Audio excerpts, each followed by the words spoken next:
இந்த டெல்டா மாவட்டங்களுக்கான சிறப்பு வளர்ச்சி திட்டம் இப்படி ஏராளமான வாக்குறுதிகளை நாம கொடுத்திருக்கிறோம். நாங்க சொன்னா செய்வோம், செய்வதைத்தான் சொல்வோம். நான் கலைஞரின் மகன். தமிழ்நாட்டில் ஜாதி கலவரம் இல்ல, பாஜக ஆளுகிற மாநிலத்தை போல மத கலவரங்கள் இல்ல, உத்தரப்பிரதேசத்தை போல கும்பல் வன்முறை இல்ல, மணிப்பூர் மாதிரி தொடர் வன்முறைகள் இல்ல.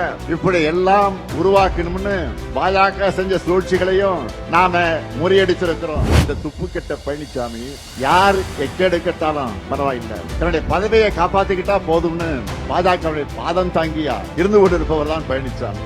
தமிழ்நாட்டை எல்லா துறைகளிலும் படுகொலைக்கு தள்ளின அதிமுகவும் இந்தியாவை வரலாறு காணாத சரிவுக்கு கொண்டு போய் கொண்டிருக்கக்கூடிய பாஜகவும் சேர்ந்து அமைச்சிருக்கக்கூடிய கூட்டணிக்கு இந்த தேர்தலையும் வழக்கம் போல படுதோல்வியைத்தான் நீங்க பரிசா தரணும். தயாராயிட்டீங்களா? நம்முடைய இல்லறத்தரசி திட்டத்தை பார்த்து இன்றைக்கு வயிறு எரிஞ்சு அது ஊழலுக்கான திட்டம் சொல்றாரு. யாரு? பழனிசாமி சொல்றாரு. எந்த பழனிசாமி? சம்பந்திக்கு கான்ட்ராக்ட் கொடுக்கறதுக்காகவே ஆட்சியை நடத்தின பழனிசாமி. இப்படி பாஜகவோட கூட்டணி சேர்ந்து முழுசா தந்திரமுகியாவே மாறி இருக்கிறார் பழனிசாமி. அதாவது முழு சங்கியாகவே மாறிவிட்டார். நான் கேட்கிறேன், கூட்டணிக்கு தலைமை அதிமுக தான் சொல்றாங்க. ஆனா எல்லா கட்சிகளும் பாஜக கிட்ட போய் ஏன் பேச்சுவார்த்தை நடத்தினாங்க? இது எப்படி தெரியுமா இருக்கு? மாப்பிள்ளை அவர் தான். ஆனால் அவர் போட்டிருக்க சட்டை என்னோடதுன்னு நம்ம சூப்பர் ஸ்டார் படையப்பா படத்துல வர காமெடி மாதிரி இருக்கு.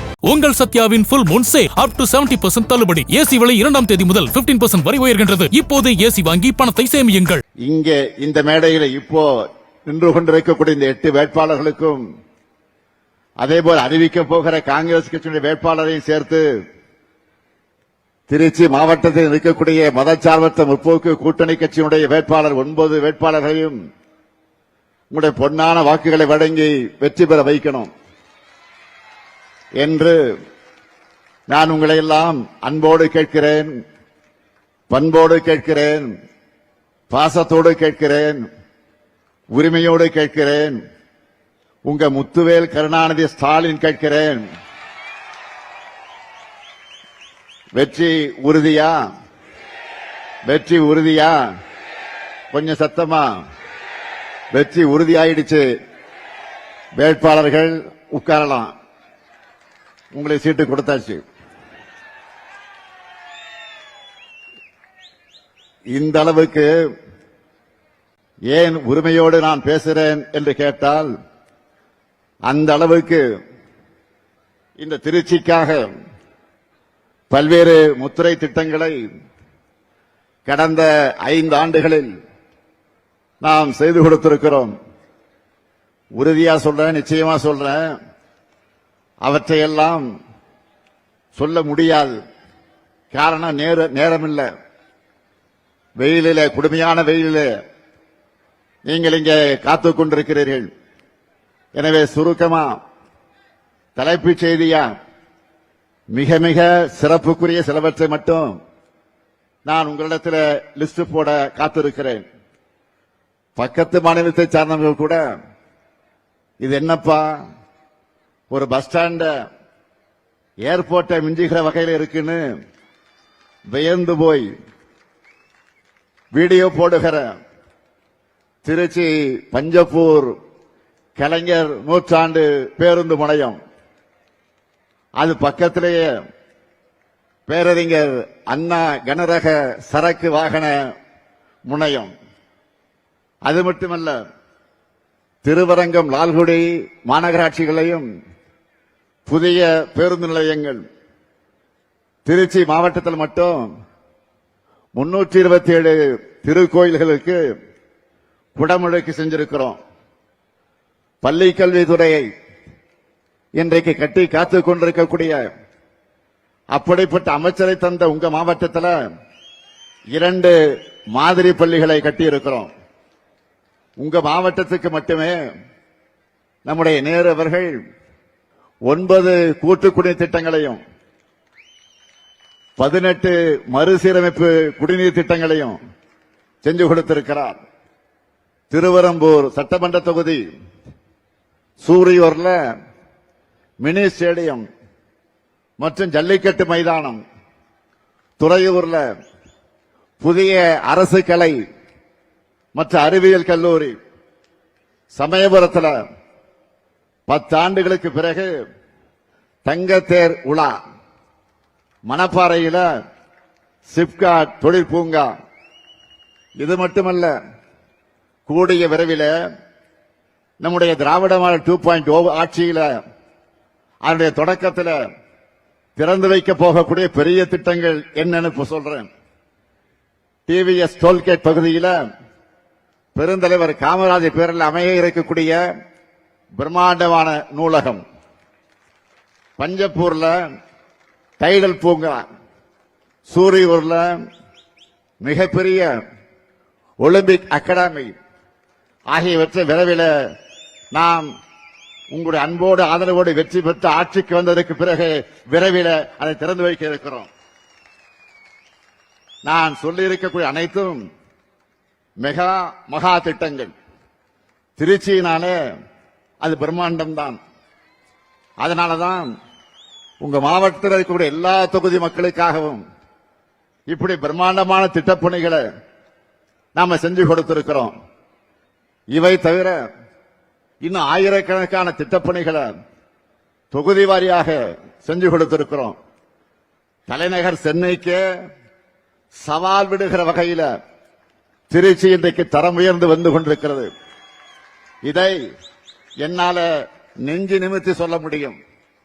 மொத்தமாக டோட்டல் போட்டா நான் பெருமையோடு சொல்லுகிறேன், கடந்த 5 வருஷத்துல இந்த திருச்சிக்காக 26,066 கோடி ரூபாய் மதிப்பீட்டில் மக்கள் நல திட்டங்கள் செயல்படுத்தப்பட்டிருக்கு. அதனாலதான் உங்களிடத்தில் நான் உரிமையோடு உங்ககிட்ட வாக்கு கேட்க வந்திருக்கிறேன். 2021ஆம் ஆண்டு எங்க மேல நீங்கெல்லாம் நம்பிக்கை வச்சு எங்களை ஆதரிச்சு பொறுப்புல உட்கார வச்சீங்க. உங்களுடைய நம்பிக்கையை நான் இன்றைக்கு காப்பாற்றி இருக்கிறேன். கொடுத்த வாக்குறுதிகளை நாங்கள் இன்றைக்கு நிறைவேற்றி காட்டி இருக்கிறோம். கொடுக்காத பல வாக்குறுதிகளையும் செயல்படுத்தி இருக்கிறோம். திராவிட மாடல் அமைச்சதும் அது அமைந்ததும் மகளிருக்கு கட்டணமில்லா விடியல் பயண வசதி செஞ்சு தருவோம்னு சொன்னேன். முதலமைச்சரான முதல் நாள பதவியேற்றுக் கொண்டு கோட்டைக்கு சென்று முதல் கையெழுத்து போட்டேன். மகளிர் எல்லாரும் இன்றைக்கு டவுன் பஸ்ல கட்டணம் இல்லாமல் பயணிக்கிறாங்களா இல்லையா? சொல்லுங்க, பயணிக்கிறாங்களா இல்லையா? மகளிருக்கு மாதந்தோறும் உரிமை தொகையா 1000 ரூபாய் வழங்குவோம்னு சொன்னோம். 1,31,00,000 மகளிருக்கு மாதந்தோறும் உரிமை தொகை வழங்குகிறோம். உண்டா இல்லையா? இப்போ நம்மை பார்த்துத்தான் மற்ற மாநிலங்களும் கொடுக்க தொடங்கி இருக்கிறாங்க. காலை உணவு திட்டம் வாக்குறுதியில சொல்லாத திட்டம். 19 லட்சம் பிள்ளைகள் சூடான சுவையான காலை உணவை சாப்பிட்டு விட்டு வந்து படிக்கிறாங்க.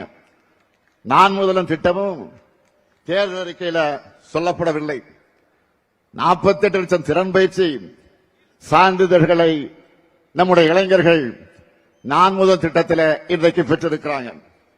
அரசு பள்ளி மாணவர்கள் உயர்கல்வியில் சேருவதை உறுதி செய்ய உருவாக்கப்பட்ட திட்டம்தான் புதுமை பெண் தமிழ் புதல்வன் திட்டங்கள். 9 லட்சம் மாணவ மாணவிகளுக்கு மாதம் 1000 ரூபாய் வழங்கப்படுகிறது.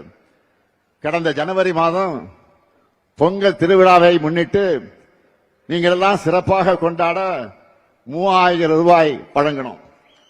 3000 ரூபாய் பொங்கல் பரிசு எல்லாருக்கும் வந்துச்சா? மகளிர் உரிமை தொகையை தேர்தலை காரணம் காட்டி தடுக்க நினைச்சாங்க. அதையும் முன்கூட்டியே தெரிஞ்சுக்கிட்டு 3 மாதங்களுக்கான தொகையும் கோடைகால சிறப்பு நிதியும் சேர்த்து 2000 சேர்த்து 5000 ரூபாய் அட்வான்ஸா கொடுத்தோம். 5000 ரூபாய் உங்களுக்கு வந்துச்சா இல்லையா? அரசு ஊழியர்களுடைய நீண்ட ஆண்டு கால பிரச்சனை, சற்றேறக்குறைய 23 ஆண்டு கால கோரிக்கையை நிறைவேற்றி சொன்னபடியே உறுதியளிக்கப்பட்ட ஓய்வூதிய திட்டத்தை செயல்படுத்தி இன்றைக்கு சாதனை படைத்திருக்கிறோம். இவை எல்லாத்துக்கும் மேல தமிழ்நாட்டில் ஜாதி கலவரம் இல்ல, பாஜக ஆளுகிற மாநிலத்தை போல மத கலவரங்கள் இல்ல, உத்தரப்பிரதேசத்தை போல கும்பல் வன்முறை இல்ல, மணிப்பூர் மாதிரி தொடர் வன்முறைகள் இல்ல.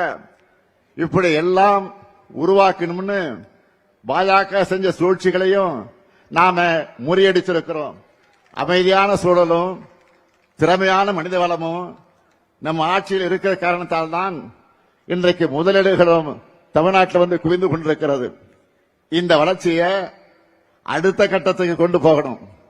அதுக்கான தெளிவான செயல் திட்ட அறிக்கையா திமுக தேர்தல் அறிக்கையை நாங்கள் வெளியிட்டிருக்கிறோம். அதுல நான் சொல்லி இருக்கக்கூடிய அறிவிப்புகள் எல்லாம் பல இருக்கிறது. ஆனா நீங்க செய்திகளை பார்த்திருப்பீங்க. ஹைலைட்டா பெரும் வரவேற்பை பெற்றிருக்கக்கூடிய சில வாக்குறுதிகளை மட்டும் நான் சொல்றேன். மாதந்தோறும் 1000 ரூபாய் மகளிர் உரிமை தொகை என்பதை டபுள் மடங்காக்கி இனி 2000 ரூபாயாக உயர்த்தி வழங்க போறோம். என்ன மகிழ்ச்சி தானே? மகிழ்ச்சியா இல்லையா? அதேபோல் புதுமை பெண் தமிழ் பெண் திட்டத்தில் கல்லூரிக்கு போகிற மாணவர்களுக்கு இப்போ மாதம் 1000 ரூபாய் வழங்கிட்டு வரோம். இனி அது 1500 ரூபாயாக உயர்த்தி வழங்கப்படும்.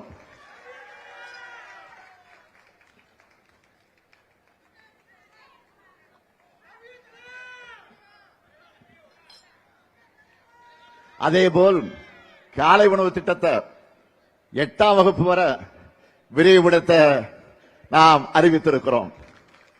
மேலும் 15 லட்சம் மாணவர்கள் அதனால் பயன்பெற போறாங்க. இன்னும் அதிகமான தாய்மார்கள் காலையில சீக்கிரம் எழுந்து சமையல் செய்கிற சுமை குறைய போகுது.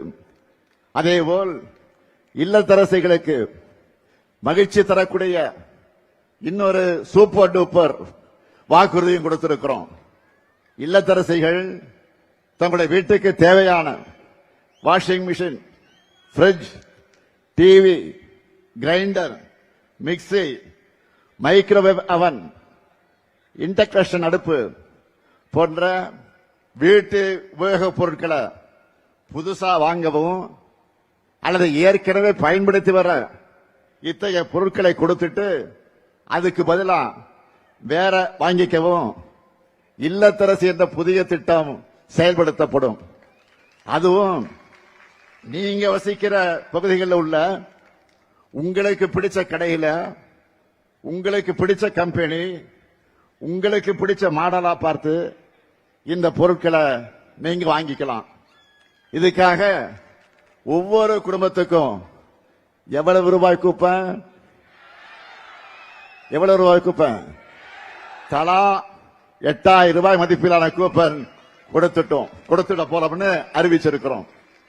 இன்னைக்கு தமிழ்நாடு முழுக்க இத பத்தி தான் ஒரே பேச்சா இருக்கு. நம்ம பெண்கள் ஒரு சேலை வாங்கினா கூட அவங்களுக்கு பிடிச்ச கடையில அவங்களுக்கு பிடிச்ச டிசைன்ல அவங்களுக்கு பிடிச்ச கலர்ல வாங்கணும்னு நினைப்பாங்க. அதை மனசுல வச்சுதான் இந்த திட்டத்தை உருவாக்கி இருக்கிறோம். இல்லத்தரசி திட்டத்தில் என்ன வாங்கணும், எப்படி வாங்கணும், எல்லாமே உங்க சாய்ஸ் தான். அதே போல உலகுக்கே உணவளிக்கக்கூடிய, உழவர்களை மதிக்கக்கூடிய, அவர்களை மகிழ்விக்க ஒரு மாபெரும் அறிவிப்பை வெளியிட்டிருக்கிறோம். இலவச மின்சாரம் பெறக்கூடிய 20 லட்சத்திற்கும் மேற்பட்ட விவசாயிகளுக்கு எந்தவித மீட்டரும் பொருத்தப்படாத நவீன மின்சார பம்பு செட்டுகள் வழங்கப்படும். எல்லாரும் பழைய பம்பு செட் வச்சிருக்கிறவங்க ஒருவேளை வச்சிருப்பீங்க. சிலது அடிக்கடி ரிப்பேர் ஆகும், அதிக கரண்ட் செலவாகும், அதிக விலை கொடுத்து வாங்க முடியாத நிலையில் இருப்பீங்க. அதை நம்ம திராவிட மாடல் ஆட்சியில அரசே இனி வாங்கி தரும். நெல் கொள்முதல் விலை குவிண்டால் ஒன்றுக்கு 3500 ரூபாயாக உயர்த்தி வழங்கப்படும். கரும்பு கொள்முதல் விலை டன் ஒன்றுக்கு 4500 ரூபாயாக உயர்த்தி வழங்கப்படும். பால் கொள்முதல் விலை லிட்டர் ஒன்றுக்கு 5 ரூபாய் உயர்த்தி வழங்கப்படும். முதியோர் உதவித்தொகை இனி மாசம் 2000 ரூபாயாக உயர்த்தி வழங்கப்படும். மாற்றுத்திறனாளிகளுக்கான உதவித்தொகை 2500 ரூபாயாக உயர்த்தி வழங்கப்படும்.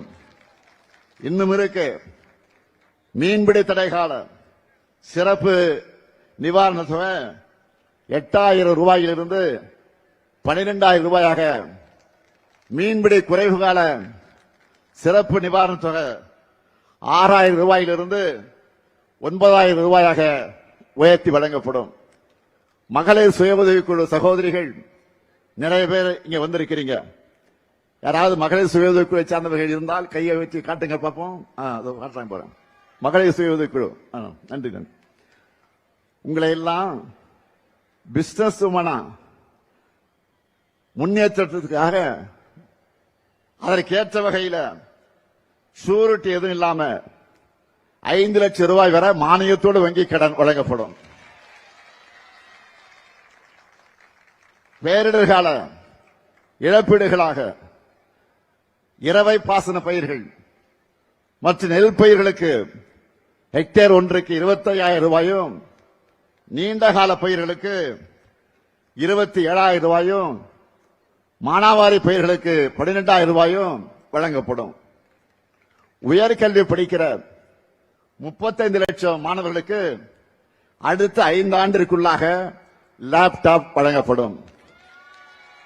அடுத்து 5 ஆண்டுகள்ல 10,000 புதிய பேருந்துகள் இயக்கப்படும். அனைத்து சட்டமன்ற தொகுதிகளிலும் முதல்வர் படைப்பகங்கள் அமைக்கப்படும். தமிழ்நாட்டின் இதயமாக இருக்கிற இந்த டெல்டா மாவட்டங்களுக்கான சிறப்பு வளர்ச்சி திட்டம், இப்படி ஏராளமான வாக்குறுதிகளை நாம கொடுத்திருக்கிறோம். நாங்க சொன்னா செய்வோம், செய்வதைத்தான் சொல்வோம். நான் கலைஞரின் மகன். யாருடைய மகன்? யாருடைய மகன்? கலைஞருடைய மகன். சொன்ன வாக்குறுதிகளை மறக்கவும் மாட்டேன், மறுக்கவும் மாட்டேன். கடந்த 5 ஆண்டுகள்ல தமிழ்நாட்டினுடைய நிதிநிலையை சீராக்கி ஒவ்வொன்னா நாங்க நிறைவேற்றிட்டு வர திட்டங்களை அதுக்கு சாட்சி. தன்னோட 10 ஆண்டு கால ஆட்சியில தமிழ்நாட்டை எல்லா துறைகளிலும் படுகொலைக்கு தள்ளின அதிமுகவும், இந்தியாவை வரலாறு காணாத சரிவுக்கு கொண்டு போய் கொண்டிருக்கக்கூடிய பாஜகவும் சேர்ந்து அமைச்சிருக்கக்கூடிய கூட்டணிக்கு இந்த தேர்தலையும் வழக்கம் போல படுதோல்வியைத்தான் நீங்க பரிசா தரணும். தயாராயிட்டீங்களா? மக்களுக்கு நேரடியான 8000 ரூபாய்க்கான கூப்பனை தரப்போறோம். நம்முடைய இல்லத்தரசு திட்டத்தை பார்த்து இன்றைக்கு வயிறு எரிஞ்சு அது ஊழலுக்கான திட்டம்னு சொல்றாரு. யாரு? பழனிசாமி சொல்றாரு. எந்த பழனிசாமி? சம்பந்திக்கு கான்ட்ராக்ட் கொடுக்கிறதுக்காகவே ஆட்சியை நடத்தின பழனிசாமி. திமுக செய்கிற ஒவ்வொரு திட்டமும் தரமானதாக இருக்கும். எடுத்துக்காட்டுக்கு சொல்றேன்.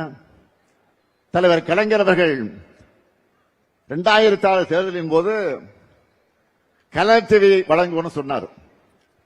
ஆட்சி பொறுப்புக்கு வந்தவுடனே கலர் டிவியுடைய கொள்முதல் நேர்மையாகவும் தரமானதாகவும் யாரும் குறை சொல்ல முடியாத வகையில் இருக்கணும்னு முடிவு செஞ்சு அதுக்கான டெண்டரை ஒப்பந்ததாரரை முடிவு செய்ய அனைத்து கட்சிகள் கொண்ட அதிமுகவை சேர்த்து, எதிர்கட்சியாக அதிமுகவை சேர்த்து அனைத்து கட்சி உறுப்பினர்களை சேர்த்து ஒரு குழுவை அமைச்சார். 2006ஆம் ஆண்டு செப்டம்பர் மாதமே கலர் டிவி வழங்குகிற அந்த விழாவை தொடங்கி 1.5 கோடிக்கு அதிகமான நம்முடைய தமிழர்களுடைய வீடுகளுக்கு கலர் டிவியை வழங்கணும். கிட்டத்தட்ட 20 வருஷம் ஆச்சு. இன்னைக்கும் பல வீடுகள்ல கலர் டிவியா மட்டுமல்ல, கலைஞர் டிவியா அது நிலைச்சு நிற்குது. இதுக்கு பேர் தான் குவாலிட்டி. இதுவே அதிமுக ஆட்சியில மிக்சி கொடுத்தாங்க, கிரைண்டர், மின் விசிறி கொடுத்தீங்களே, என்னாச்சு? காயிலாங்கல்ல இருக்கு.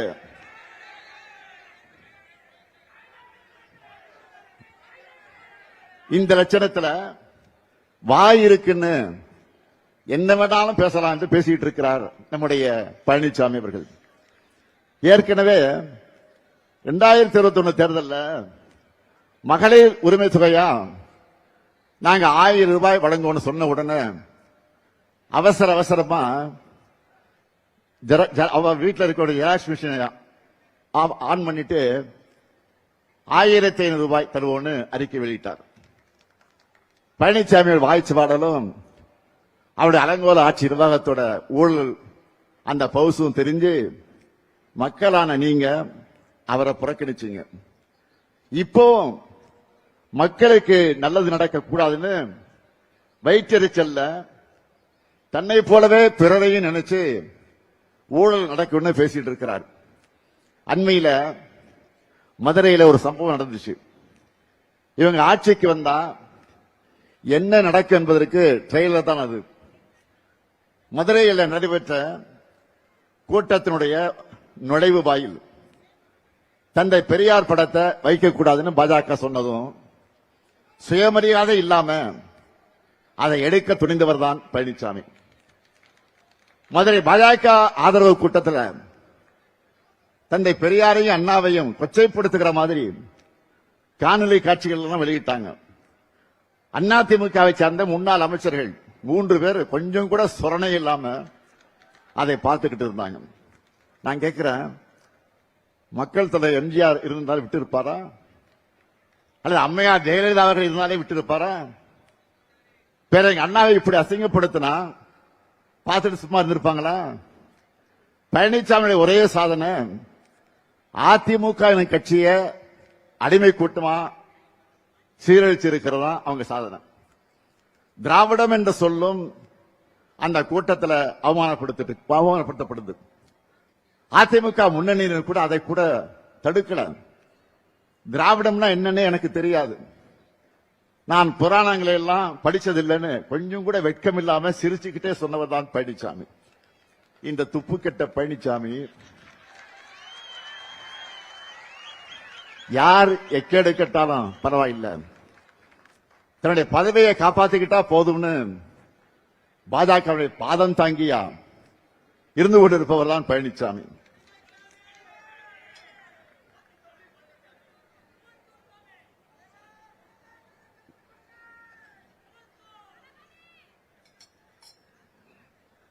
சிறுபான்மை சமூகத்துக்கும் இலங்கை தமிழருக்கும் துரோகம் இழைக்கக்கூடிய வகையில் குடியுரிமை திருத்த சட்டத்தை மாநிலங்களவையில் ஆதரிச்சு அதை நிறைவேற துணை போன கட்சி தான் அதிமுக. ஏன் இவங்களோட சேர்ந்து பாட்டாளி அன்புமணி ராமதாசும் ஆதரவா வாக்களிச்சு துரோகம் செஞ்சார். இவங்களால தான் சிறுபான்மையினருக்கு எதிரான அந்த சட்டமே மாநிலங்களில் நிறைவேறிச்சு. அதை தொடர்ந்து நடந்திருக்கக்கூடிய போராட்டங்கள்ல ஆயிரக்கணக்கான மக்கள் மேல தாக்குதல் எல்லாம் நடத்தப்பட்டுச்சு. சுமார் 70 பேர் கொல்லப்பட்டாங்க. இவங்களோட ரத்தக்கரை இன்றைக்கு அதிமுக கையில் தான் இருக்கு. இவ்வளவுக்கும் பிறகு பழனிசாமி என்ன பேசினார்? குடியுரிமை சட்டத்தால யாருக்கு எந்த பாதிப்பும் கிடையாது, எந்த முஸ்லீம் பாதிக்கப்பட்டாலும் காட்டுங்க என்று சொன்னவர் தான் பழனிசாமி. ஆனால் சிறுபான்மையின் வாக்கு வேணும்னு 2024 தேர்தலில் தனியா நின்று நாடகம் ஆடினப்போ சிஏ சட்டத்தை கண்டிக்கிறதா பல்டி அடிச்சார் பழனிசாமி. பாஜக மக்களுடைய பிரிவினையை ஏற்படுத்துறாங்க, சிஏ சட்டம் ஒரு வரலாற்று பிழைன்னு பிளேட்டை அப்படியே திருப்பி போட்டார் பழனிசாமி.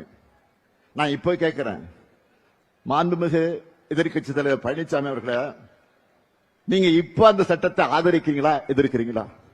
தைரியம் என்றால் வெளிப்படையாக சொல்லுங்க. பழனிசாமி துரோக பட்டியல் இத்தோடு நிக்கலாம். 3 வேளாண் சட்டங்களை பாஜக கொண்டு வந்தப்போ கண்ணை மூடிக்கிட்டு அதையும் ஆதரிச்சார் இந்த பழனிசாமி. 3 வேளாண் சட்டங்களுக்கு எதிராக போராடின 8 மாநில விவசாயிகளை புரோக்கர்னு வசைபாடி கொச்சைப்படுத்தினார். இப்படி பாஜகவோட கூட்டணி சேர்ந்து முழுசா சந்திரமுகியாவே மாறி இருக்கிறார் பழனிசாமி. அதாவது முழு சங்கியாகவே மாறிவிட்டார். ஊர் ஊரா போய் அதிமுக கூட்டணியில எந்த பிரச்சனையும் இல்லைன்னு பழனிசாமி சொல்லிட்டு இருக்கிறார். பிரச்சனை இல்லைன்னா இதுக்காக அத்தனை தடவை டெல்லிக்கு போனீங்க? டெல்லிக்கு போய் அமித்ஷாவுடைய அப்பாயின்மெண்ட்டுக்காக பல மணி நேரம் ஏன் காத்து கிடந்தீங்க? அது வேற வேற கார்ல மாறி மாறி போய் முகத்தை எல்லாம் மூடிக்கிட்டு ஏன் வெளியில வந்தார்? நான் கேட்கிறேன், கூட்டணிக்கு தலைமை அதிமுக தான் சொல்றாங்க. ஆனா எல்லா கட்சிகளும் பாஜக கிட்ட போய் ஏன் பேச்சுவார்த்தை நடத்தினாங்க? இது எப்படி தெரியுமா இருக்கு? மாப்பிள்ளை அவர்தான். ஆனால் அவர் போட்டிருக்கிற சட்டை என்னோடதுன்னு நம்ம சூப்பர் ஸ்டார் நடிச்ச படையப்பா படத்தில் வர்ற காமெடி மாதிரி இருக்கு. நான் தெரியாம தான் கேட்கிறேன். கூட்டணிக்கு அதிமுக தான் தலைமைன்னா அதுல இருக்கக்கூடிய சிறிய கட்சிகள் எல்லாம் ஏன் அதிமுக சின்னத்தில் போட்டியிடாம பாஜக சின்னத்தில் போட்டியிடுறாங்க? பழனிசாமியை முதலமைச்சர் ஆக்குவோன்னு பிரதமர் மோடி அவர்கள் இதுவரை சொல்லி இருக்கிறாரா? அதிமுக என்ற பெயரை கூட அவர் சொன்ன மாதிரி எனக்கு தெரியல. என்டிஏ சர்க்கார் தான் திரும்ப திரும்ப சொல்றாரு. ஆனா நாம Tamilnadu versus NDA, Tamilnadu versus டெல்லின்னு சொன்னா மட்டும் இது என்ன டெல்லி தேர்தலா? ஏன் அப்படி சொல்றீங்கன்னு பெரிய அறிவு கூர்ந்த மாதிரி கேட்கிறார் பழனிசாமி. தன் மீதான ஊழல் புகார்கள், உறவினர் வீடுகள் நடந்த ரெய்டுகள் இருந்து தப்பிக்க மொத்த கட்சியும் பாஜக கிட்ட பழனிசாமி அடகு வச்சிட்டார். மக்கள் வாக்களிக்காமலேயே எம்எல்ஏக்களை ஏலத்தில் எடுத்து ஒரு முறை முதலமைச்சர் ஆகிட்டார். எப்படி? மக்கள் வாக்களிக்காமலேயே எம்எல்ஏக்களை ஏலத்துக்கு எடுத்து ஒரு முறை முதலமைச்சர் ஆகிட்டார். கூவத்தூர் வரலாம் உங்களுக்கு தெரியும். திரும்பவும் இவர்கிட்ட ஆட்சி போனா ஒட்டுமொத்த தமிழ்நாட்டையும் டெல்லி கிட்ட அடகு வச்சிருவார். அடகு என்ன மொத்தமாக வித்துடுவார். இவருடைய ஓனரான பாஜக ஒரே நோக்கம் தமிழ்நாட்டின் வளர்ச்சியை தடுக்கிறது தான். நேரா வந்தா தமிழ்நாட்டு மக்கள் நோட்டாவுக்கு கீழே அனுப்பிச்சிடுவாங்க. அதனாலதான் கொத்தடிமை கூட்டமா இருக்கக்கூடிய அதிமுகவை முகமடி போட்டுக்கிட்டு வந்திருக்கிறாங்க. கடந்த 11 ஆண்டு காலத்தில் பாஜக தமிழ்நாட்டுக்கு எதையும் செய்யல. நம்ம மக்கள் எந்த கோரிக்கையும் நிறைவேற்றல. 12 ஆண்டுகளா ஆட்சி செய்யறாங்க. ஆனா தமிழ்நாட்டுக்கு இதுவரை சிறப்பு திட்டம் கூட கிடையாது. அறிவிச்ச மதுரை எய்ம்ஸ் மருத்துவமனையை இப்ப என்ன நிலை இருக்குன்னு தெரியும் உங்களுக்கு. அதுவும் கட்டி முடிக்கப்படல. நமக்கு நியாயமா கிடைக்க வேண்டிய நிதியை கூட விடுவிக்க மறுக்கிறாங்க. மதுரை, கோவை, திருச்சி இந்த மாநகர எதிர்கால வளர்ச்சிக்காக மெட்ரோ ரயில் திட்டத்தை கேட்டோம். அதுவும் கொடுக்கல, முடியாதுன்னு சொல்லிட்டாங்க. சென்னை மெட்ரோ ரயில் திட்டத்துக்கான நிதியை ஒழுங்காக தராம இழுத்தடிக்கிறாங்க. ஒசூர் விமான நிலையத்துக்கும் அனுமதி தரல. பள்ளி குழந்தைகளுக்கான கல்வி நிதியையும் தடுக்கிறாங்க. குடிநீர் திட்டத்துக்கு நிதி கிடையாது. இவ்வளவு அநீதிகளையும் செஞ்சிட்டு தேர்தல் வந்துருச்சுன்னு தமிழ்நாட்டுக்கு கிளம்பி வரார் மாண்புமிகு பிரதமர் மோடி அவர்கள். கடந்த மாசம் கூட இதே திருச்சிக்கு பிரதமர் மோடி அவர்கள் வந்தார். நான் கேட்கிறேன், அப்படி வந்தவர் இதெல்லாம் ஒன்றிய பாஜக அரசின் மூலமாக தமிழ்நாட்டுக்கு செஞ்சு இருக்கக்கூடிய திட்டங்கள்னு எடுத்து காட்டினாரா? சொன்னாரா? எங்களால தமிழ்நாட்டுக்கு இந்த நன்மைகள்லாம் கிடைச்சிருக்குன்னு பட்டியல் போட்டு சொன்னாரா? இருந்தா தானே சொல்ல முடியும். சட்டையில் இருந்தா தானே அகப்பையில் வரும். இதுல திமுக இந்த வாக்குறுதி நிறைவேற்றலன்னு 19 சொல்லிட்டு போறாரு. என்னோட ஒவ்வொரு பேச்சிலையும் ஒவ்வொரு சாதனை திட்டம் குறித்தும் புள்ளி விவரத்தோட விளக்கி சொல்றேன். நம்ம அரசோட திட்டங்களால பயனடைகிற பலரும் பயனடைஞ்சிட்டு இருக்காங்க. அந்த மக்களும் ஊடகங்கள் அதை தொடர்ந்து பதிவு செய்யறாங்க. இன்னும் சொல்லணும்னா மக்களான உங்ககிட்ட கேட்டிருந்தா கூட திராவிட மாடல் திட்டங்களை வரிசையா சொல்லியிருப்பீங்களா இல்லையா? பரவாயில்ல. எப்போ டூர் மோட்லயே இருக்கிற பிரதமருக்கு இதையெல்லாம் கேட்டு தெரிஞ்சுக்க நேரம் இருந்திருக்காது. அப்படி இல்லைன்னா தமிழ்நாட்டை புரிஞ்சுக்கணும் என்ற எண்ணம் இருந்திருக்காது. அவர்கிட்ட நான் கேட்கிறதெல்லாம், மாண்புமிகு பாரத பிரதமர் மோடி அவர்களே, தமிழ்நாட்டுக்கு வாங்க, ஒரு வார காலம் இங்கே தங்கி இருந்து எங்க தமிழ்நாடு எப்படி தலை நிமிர்ந்து சிறந்த தமிழ்நாடா இருக்குன்னு தெரிஞ்சுக்குங்க. இந்தியாவிலேயே அதிக அளவு பெண்கள் வேலைக்கு போற மாநிலம் நம்முடைய தமிழ்நாடு தான். பாஜக ஆளுகிற மாநிலங்கள்ல நடக்கிற மாதிரி அட்டுழியங்கள் இங்க கிடையாது. பெண்களை பாதுகாப்பாக வாழைப்போம்னு பிரதமர் சொல்ல வேண்டியது தமிழ்நாட்டில் இல்ல, பாஜக ஆளுகிற மாநிலங்களை போய் தான் இதையெல்லாம் பேசணும். அதை விட்டு என்டிஏ கூட்டணியினர் தமிழ்நாட்டை பத்தி அவதூறா பேசுறது தமிழ்நாட்டை நாசப்படுத்தவும் தமிழ்நாட்டு வளர்ச்சியை கெடுக்கணும் தான்.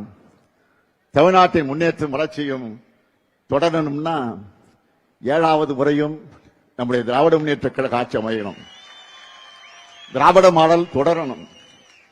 பாஜகவும் அதன் கொத்தடிமையும் கூட்டமும் அதோட தீமைகள் நாம நினைச்சு பார்க்க முடியாத அளவுக்கு இருக்கும். தமிழ்நாடு தமிழ்நாடா தான் இருக்கணும். உத்தரப்பிரதேசம் போல, மணிப்பூர் போல வன்முறை காடா மாறக்கூடாது. இவங்க வந்தா தமிழ்நாட்டோட பெயரை தட்சிண பிரதேசம் கூட மாற்றவும் தயங்க மாட்டாங்க.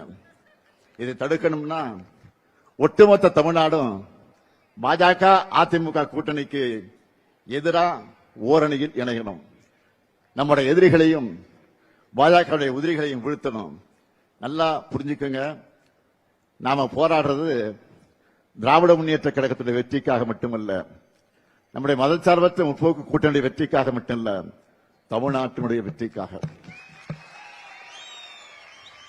பாஜகவோட டப்பா இன்ஜின் முன்னாடி நம்ம திராவிட மாடலின் சூப்பர் ஃபாஸ்ட் இன்ஜின் ஒருபோதும் தலைகுனியாது. நம்ம ஸ்பீடு என்னன்னு காட்டிடலாமா? வெல்ல போவது தமிழ்நாடு அணியா டெல்லி அணியா? ஒரு கை பார்த்துடலாமா? நடக்க இருக்கக்கூடிய இந்த ஜனநாயக போர்ல அரசியல் வெறுப்புகளெல்லாம் அப்பாற்பட்டு நம்ம தாய் தமிழ்நாட்டை காக்க எல்லோரும் திமுக தலைமையிலான மதச்சார்பற்ற முற்போக்கு கூட்டணி ஆதரிக்கணும். கலைஞரின் மகனா உங்ககிட்ட கேட்கிறேன், திராவிட முன்னேற்ற கழக கூட்டணிக்கு உங்க பொன்னான வாக்குகளை தாருங்கள். இது என்னுடைய கோரிக்கை மட்டுமல்ல, தமிழ்நாட்டு நலனில் அக்கறை கொண்ட ஒவ்வொருடைய கடமை. அதை உணர்ந்து திருச்சி மேற்கு சட்டமன்ற தொகுதியில நம்மை வெல்லும் வேட்பாளர் திருச்சியின் தீரர் கே நேரு அவர்களுக்கு உதயசூரியன் சின்னத்தை வாக்களியுங்கள். திருச்சி கிழக்கு சட்டமன்ற தொகுதியில வெல்லும் வேட்பாளர் இனிகோ இருதலை அவர்களுக்கு உதயசூரியன் சின்ன வாக்களியுங்கள். திருவெரும்பூர் சட்டமன்ற தொகுதியில நமது வெல்லும் வேட்பாளர் அன்பில் மகேஷ் பொய்யாமி அவர்களுக்கு வாக்களியுங்கள். அதேபோல் லால்குடி சட்டமன்ற தொகுதியில நமது வெல்லும் வேட்பாளர் பாரிவள்ளலுக்கு உதயசூரியன் சின்னத்தில் நீங்கள் எல்லாம் வாக்களிக்கணும். மண்ணச்சேனலூர் சட்டமன்ற தொகுதியில நமது வெல்லும் வேட்பாளர் கதிரவனுக்கு உதயசூரியன் சின்னத்தில் வாக்களிக்கணும். திருவரங்கம் சட்டமன்ற தொகுதியினுடைய நமது வெல்லும் வேட்பாளர் துவரராஜ் அவர்களுக்கு உதயசூரியன் சின்னத்தில் வாக்களிக்கணும். மணப்பாறை சட்டமன்ற தொகுதியில நமது வெல்லும் வேட்பாளர் மக்கள் கட்சி மனிதநேய மக்கள் கட்சியை சார்ந்த சகோதரர் அப்துல் சமத் அவர்களுக்கு உதயசூரியன் சின்னத்தில் வாக்களிக்கணும். முசிறி சட்டமன்ற தொகுதியில நமது வெல்லும் வேட்பாளர் கருணை ராஜாவுக்கு உதயசூரியன் சின்னத்தில் வாக்களிக்கணும்.